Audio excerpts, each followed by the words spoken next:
দর্শকবৃন্দ, আজকে আমরা দেখছি বত্রিশা মন্দির, যেটি ভারতের ছত্তিশগড়ে অবস্থিত।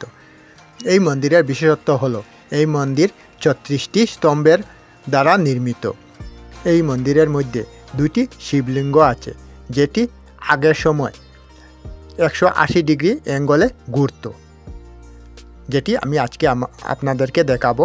আমার সাথে থাকবেন। এখন মন্দিরটি প্রথমে দেখে নেই বাইরের দিক থেকে, চতুর্দিক থেকে দেখে নিই, তারপর আমরা ভিতরে ঢুকব।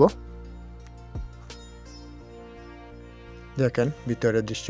এটি অতি প্রাচীন মন্দির। তাছাড়া এই মন্দির পুরাতত্ত্ব বিভাগের দ্বারা সংরক্ষিত। এই মন্দির, দর্শকবৃন্দ, আমার ভিডিওটি আপনাদের কেমন লাগলো কমেন্ট বক্সে নিশ্চয়ই লিখবেন। আর ভগবান শিবশঙ্কর যেন আপনাদের সকল মনোকামনা পূর্ণ করেন, কমেন্টে নিশ্চয়ই লিখবেন। হর হর মহাদেব। এটি একটি শিব মন্দির। এখন আমরা ভিতরে প্রবেশ করব এই সিঁড়ি দিয়ে। উপরে সিলিং দেখে নিন আপনারা, পাথর দিয়ে তৈরি।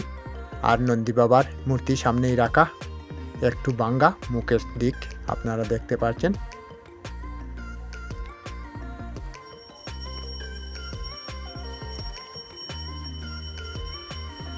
সামনে এটি কি আমি নিজেই জানি না।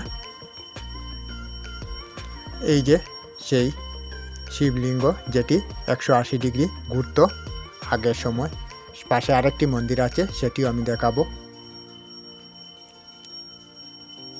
এই মন্দিরটি, শিবলিঙ্গটি আপনারা দেখে নিন, ঐতিহাসিক শিবলিঙ্গ।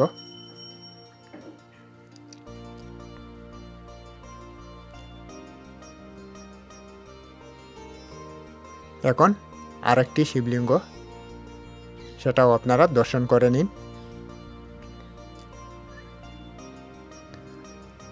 আমাদের চ্যানেলে আপনারা নতুন হলে চ্যানেলটি সাবস্ক্রাইব করে আমাদের বন্ধু হয়ে যান, এবং ভিডিওটি ভালো লাগলে লাইক, শেয়ার ও কমেন্ট করবেন, এবং চ্যানেলটি সাবস্ক্রাইব করে আমাদের পাশে থাকবেন এই ধরনের নতুন নতুন ভিডিও পেতে। দেখেন চতুর্দিক থেকে মন্দিরটি।